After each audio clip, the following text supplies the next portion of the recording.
Picture this. A young girl's cry pierces the stone halls of Pembroke Castle on a chilly winter night in 1457. The scream cuts through the roaring wind like a sword through fine cloth. In a room illuminated solely by flickering candle flames, 13-year-old Lady Margaret Beaufort clutches the stained sheets below her, her petite frame shaking with anguish no child should face. The midwives murmur Latin prayers, their expressions solemn in the shifting light. Outside, snow blankets the rugged Welsh earth. But within these walls, England's future monarch is being wrenched from a girl just emerging from childhood. Margaret's auburn locks stick to her perspiring forehead as another surge of torment overwhelms her. They fear she is perishing. The infant is too big, her frame too slender. At 13, her physique is still maturing, yet she struggles to deliver the son who will one day rule as Henry VII. The irony escapes no one there. This infant, born amid such torment, will conclude England's bloodiest civil strife and establish the Tudor dynasty that will transform history. Before we delve into these overlooked tales of endurance and hardship, if you relish discovering history's concealed realities, think about tapping that like button and subscribing for additional stories like this. And kindly comment below with your location. It's astonishing how we're delving into these old narratives together from various global spots, linked across eras and distances by our common fascination with bygone times. The girl twisting on that bed was no ordinary aristocrat. Lady Margaret Beaufort bore royal lineage, descending from John of Gaunt, Duke of Lancaster, Edward III's fourth son. But such heritage, as Margaret would discover in her remarkable existence, was both gift and burden. In 15th century England's ferocious political arena, where the Wars of the Roses would soon ravage the land, these blood ties rendered you a prized asset or a perilous foe.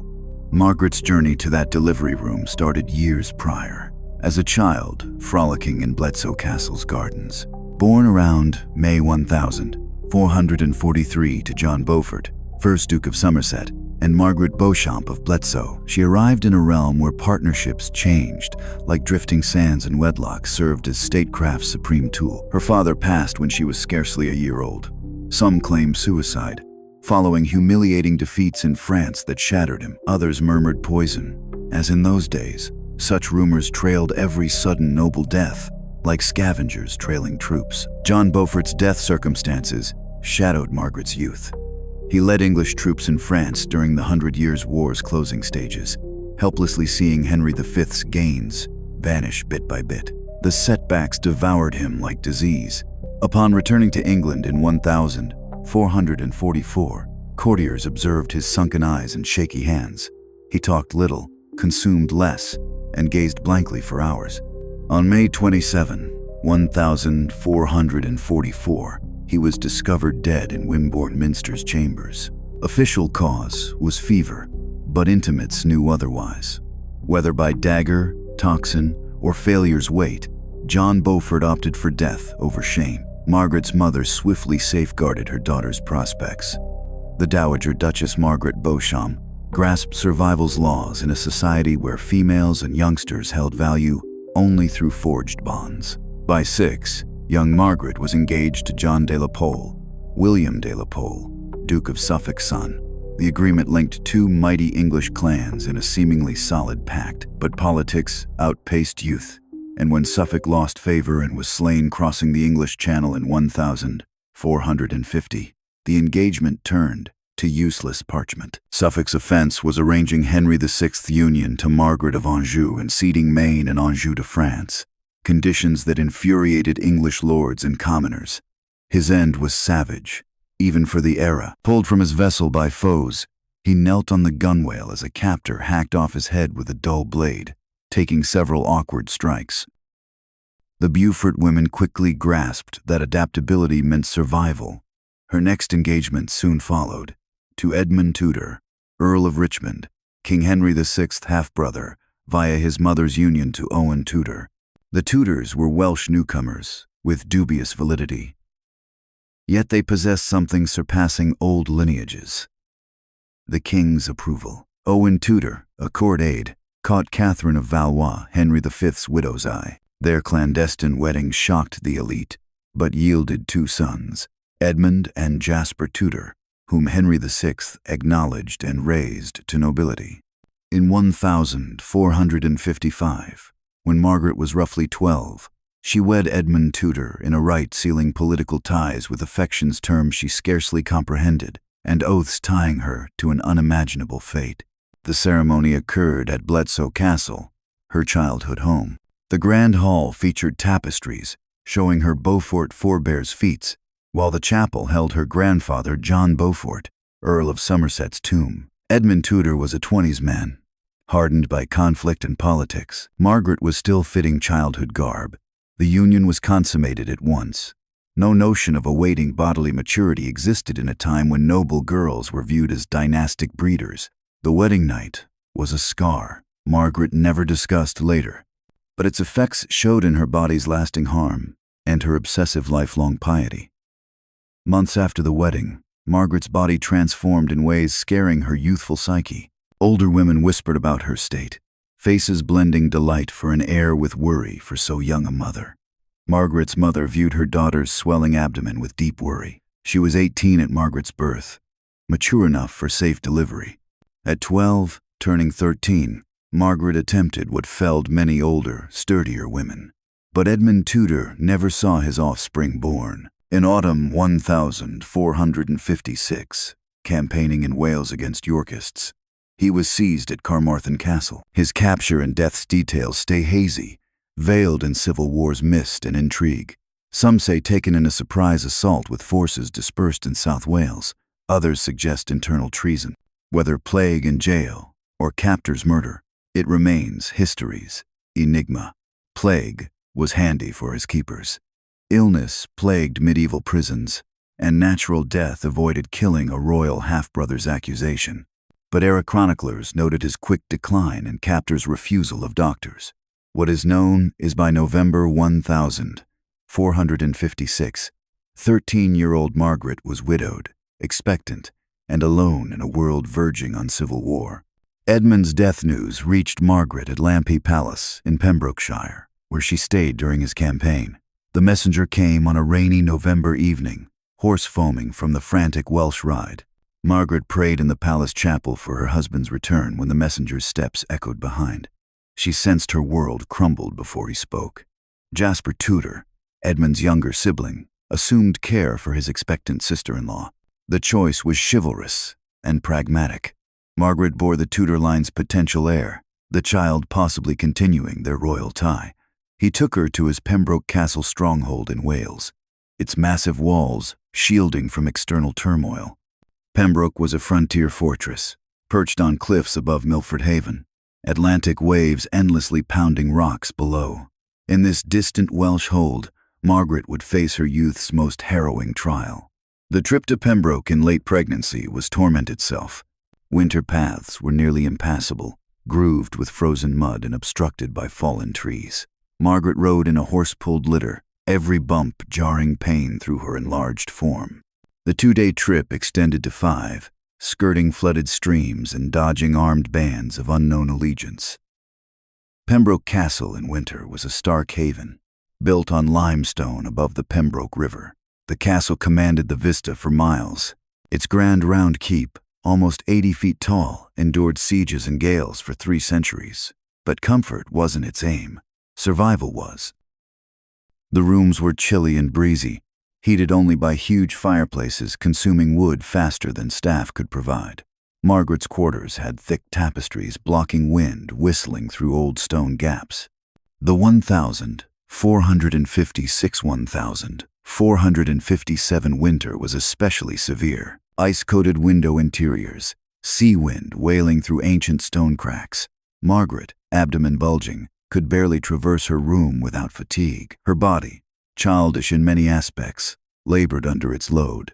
The castle's doctor, educated at Oxford and Paris universities, examined her with rising concern. Her hips were too slim, he told Jasper Tudor.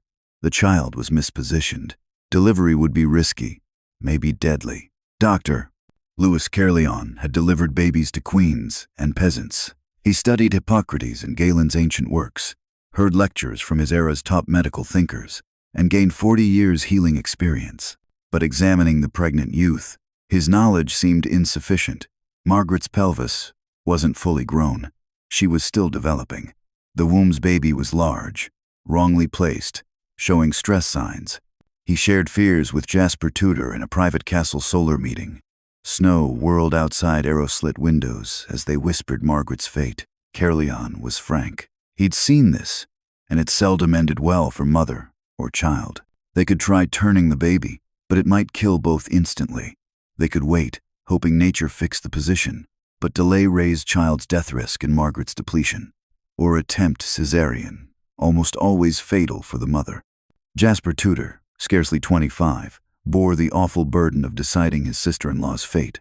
If Margaret died, the Tudor line ended with him, a younger son without legitimate heirs. If she survived but lost the child, same outcome. Political ramifications loomed heavy, but personal fondness too. He'd grown fond of the courageous, smart girl who'd faced widowhood with dignity. As Margaret's pregnancy advanced through gloomy winter months, she showed maturity beyond her age. She devoted time to learning politics and statecraft, instinctively knowing knowledge was her best weapon in coming fights.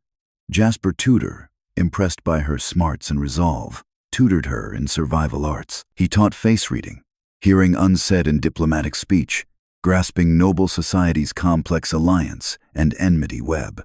Margaret dove into religious study with intensity worrying her aides. She spent hours in the castle chapel, praying till knees raw and bleeding. She memorized Latin prayers, studied theological books, developing deep God relationships, sustaining her through decades of political strife.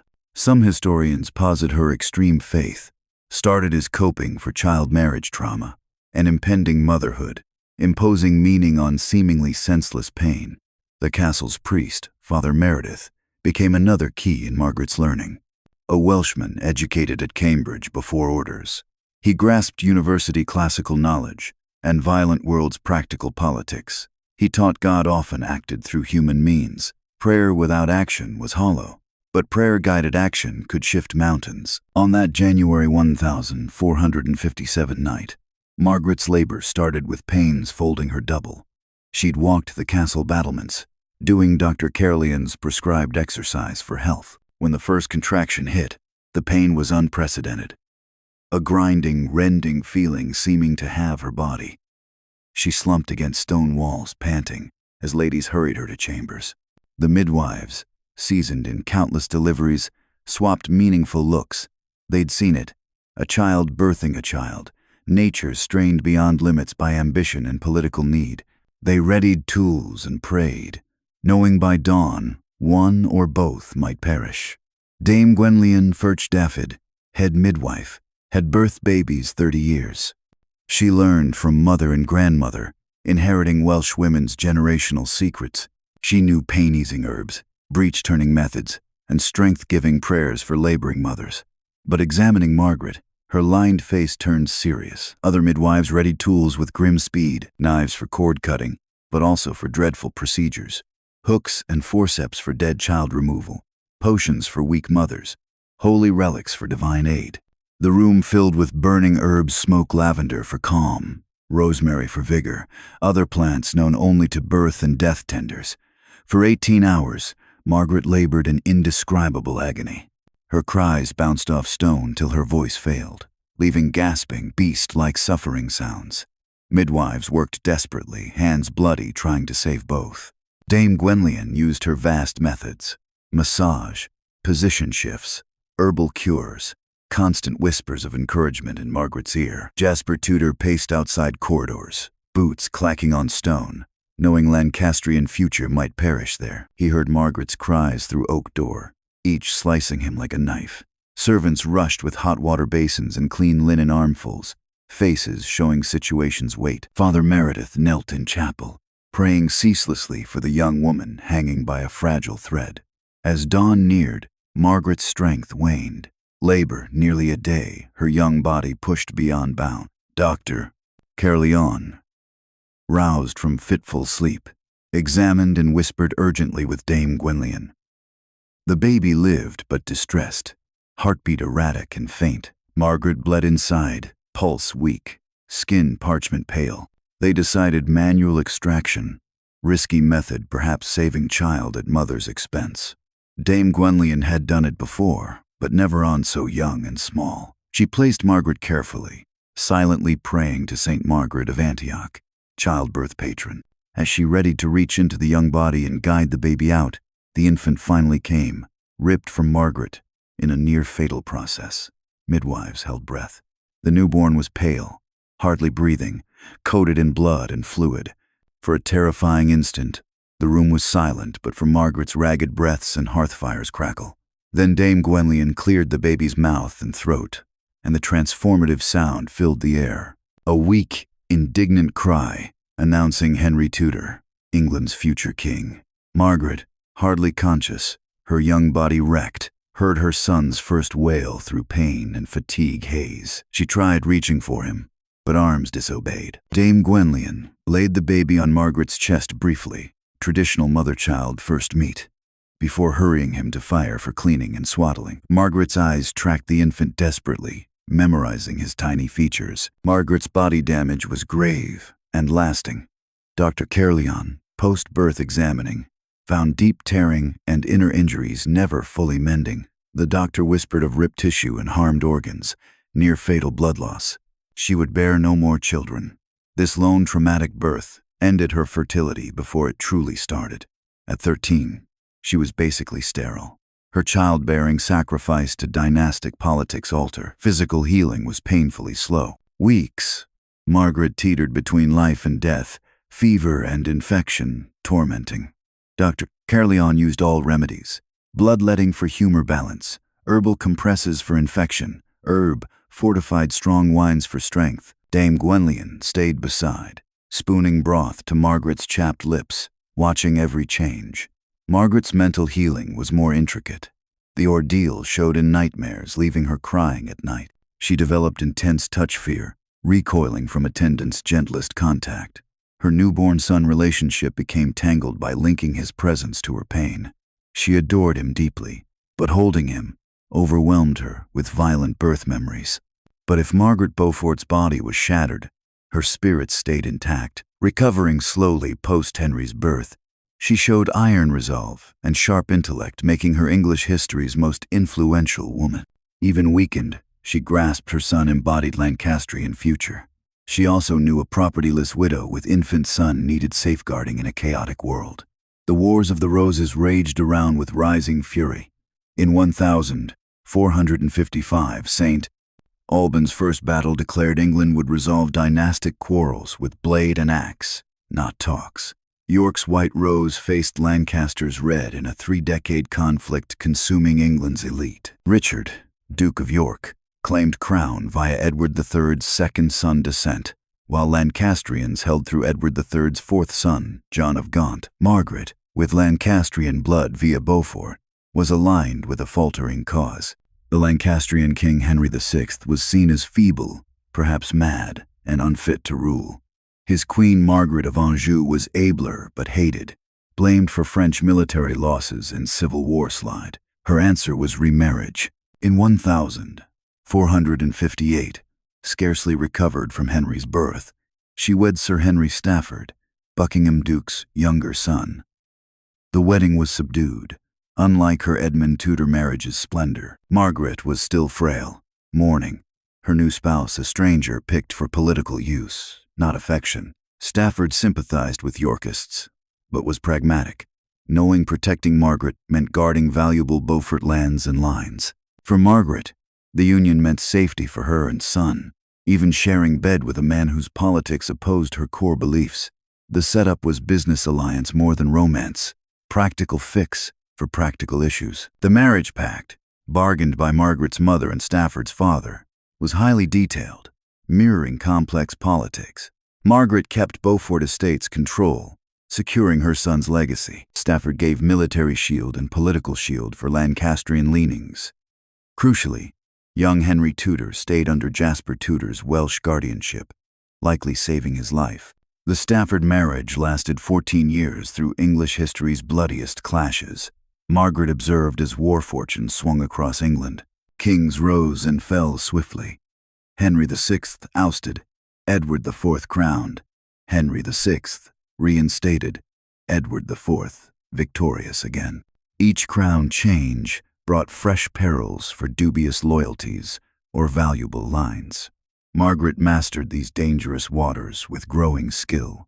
She nurtured ties with women from both sides, knowing female networks often outlasted male pacts. She wrote regularly to Edward IV's Queen Elizabeth Woodville, while keeping secret Anjou contacts in French exile. These ties demanded outstanding diplomatic finesse. One wrong word could mean treason charges. Through these stormy years, Margaret's son Henry stayed in Wales under Jasper Tudor's care. The setup was sensible but heartrending for Margaret. She saw her only child maybe once or twice yearly, under strict terms.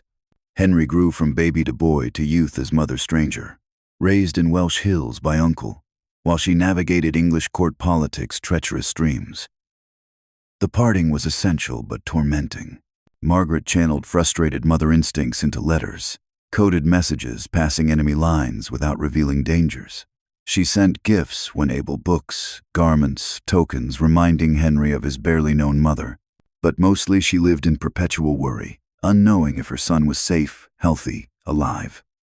Henry's Welsh education was thorough and practical. Jasper Tudor ensured his nephew learned noble skills, writing, swordplay, music, dance, and survival's harder lessons. Henry learned fluent Welsh, rural life's patterns, commanding men's loyalty owing nothing but respect. These teachings proved priceless on his throne claim return. Margaret's learning continued in Stafford marriage. She mastered large estates, financial ledgers, medieval society's intricate duty web. She studied law, history, theology, with scholar zeal. Her library became England's top private collection, stocked with Latin, French, English works on military tactics to mystic theology. In 1461, all shifted again. Edward IV won decisive Towton battle, English soil's bloodiest fight. About 50 men met on Yorkshire snowfield on Palm Sunday, March 29, 1461. By dusk, nearly half dead. Lancastrian cause ruined. Leaders fled or slain. Henry VI escaped to Scotland. Anjou sailed to France with young son Edward of Westminster. Towton aftermath created dangerous new setup for Margaret. Her Lancastrian blood made her suspect to Edward IV, but Stafford marriage offered some shield. More dangerously, her Welsh son was potential Lancastrian rally point. Edward IV showed willingness to execute foes. Would he include children? Margaret had sleepless nights wondering if soldiers would take Henry, if she'd wake to news of his death. She built elaborate intelligence web, paying servants, merchants for Welsh news, bribing clerks for royal letters, doing all to anticipate threats. The endless watch was draining, but kept her son living. In 1469, Henry Stafford was wounded fighting for Edward IV at Edgecote Battle. The thigh gash infection left him partly disabled and bitter about Yorkist service.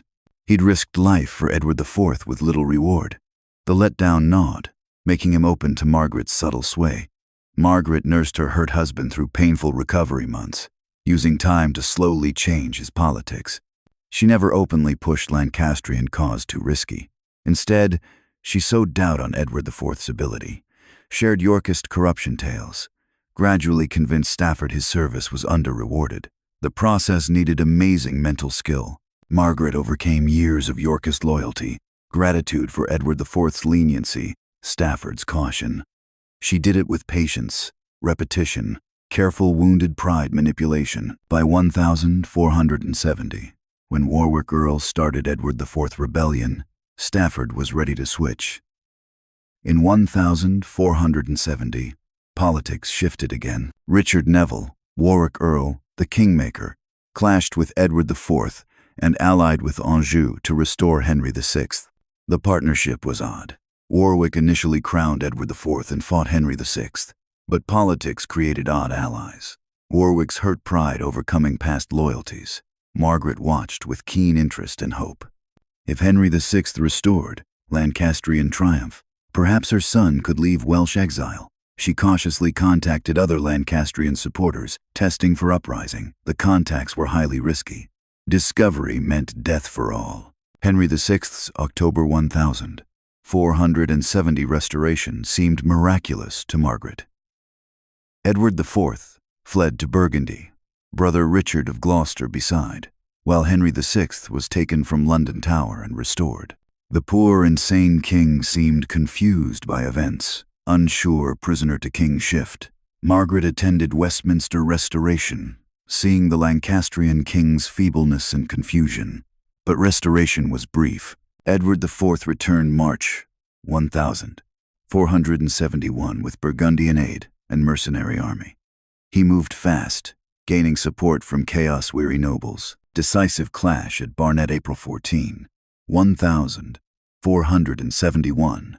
Warwick died fighting. 2 weeks later, at Tewkesbury May 4, 1471, Lancastrian cause perished. In 1471, all chain. Tewkesbury battle saw Lancastrian final defeat, and Edward, Wales prince's death, Henry VI's last direct heir. The prince died fighting, though some say murdered post-capture.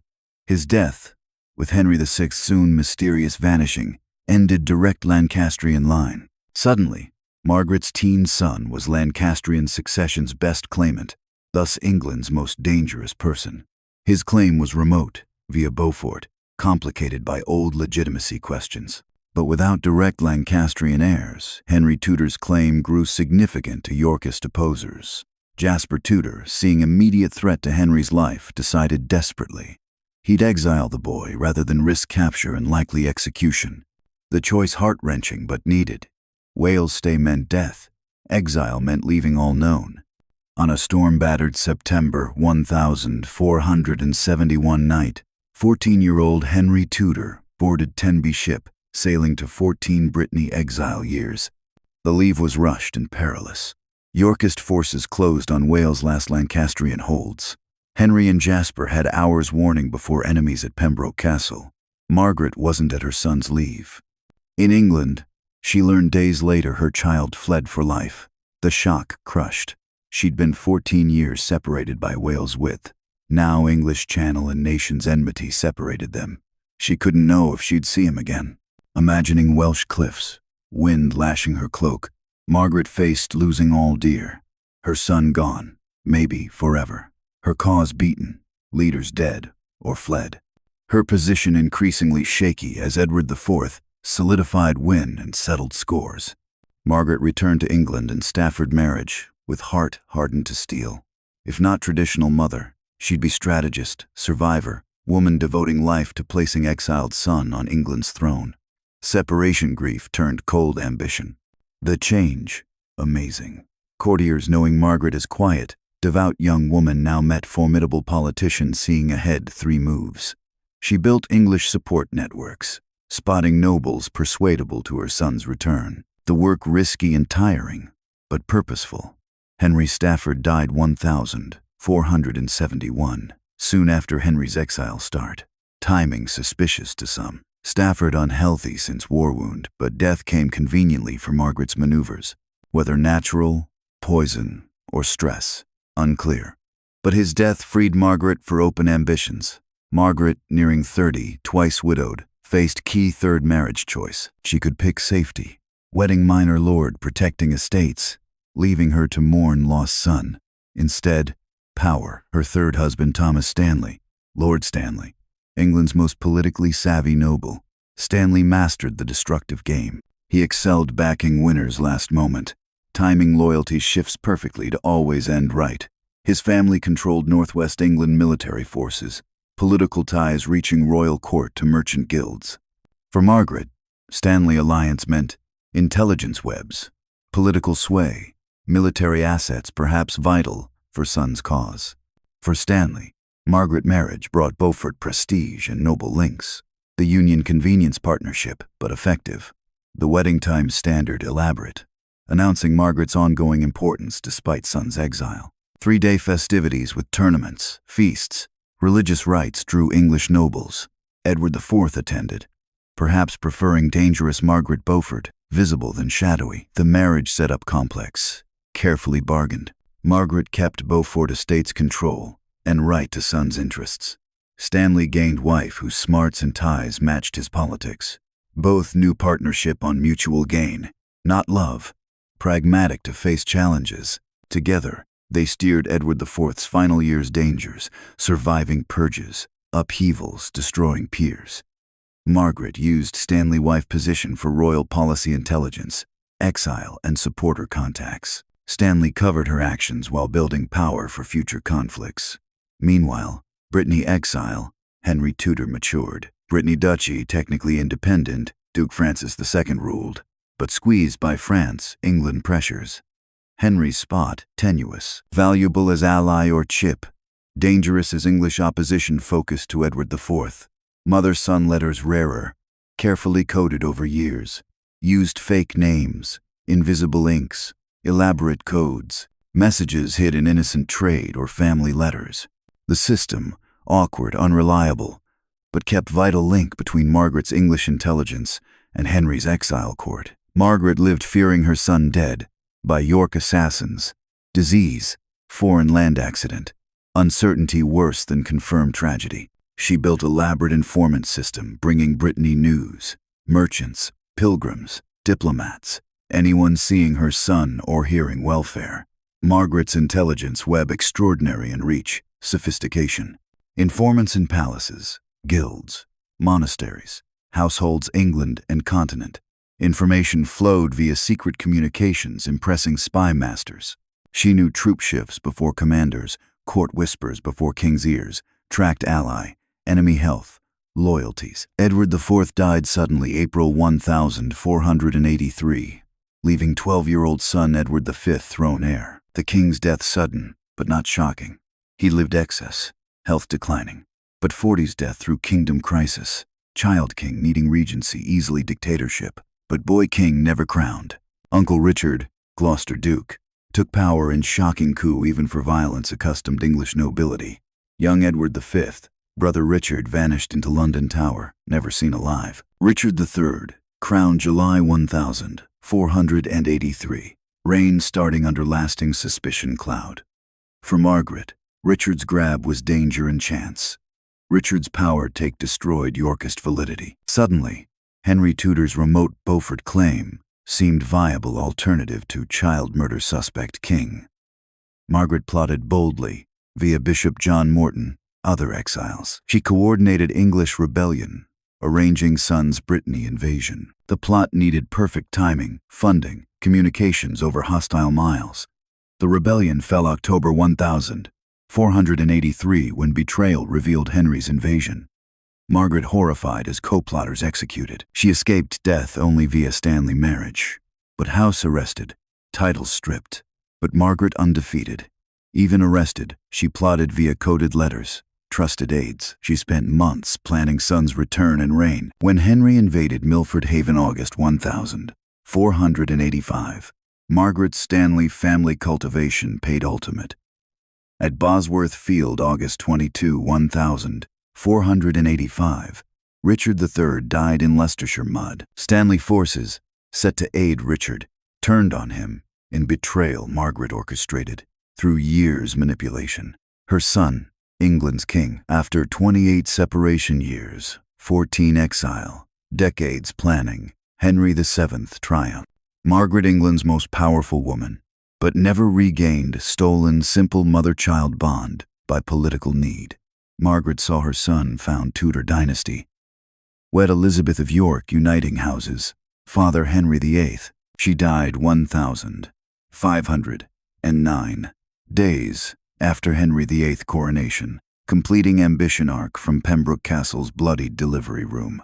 Margaret's success cost defies simple measure. She sacrificed body for England's king, motherhood to politics, happiness to dynastic drive. The 13-year-old girl, crying in Pembroke labor, couldn't envision the woman she'd be. King's mother, dynasty founder, woman ending Wars of the Roses via mother love turned political power. In Westminster Abbey, Lady Margaret Beaufort's black marble tomb, visitors read Latin inscription summing extraordinary life on extraordinary sacrifice. But they can't hear long ago cry echoes, child agony sound birthing England's future. That sound, story it started, stays buried in Welsh castle stone walls, Atlantic waves crashing cliffs, Wind howling ancient stones. Whispering girl becoming queen mother through no child should endure suffering.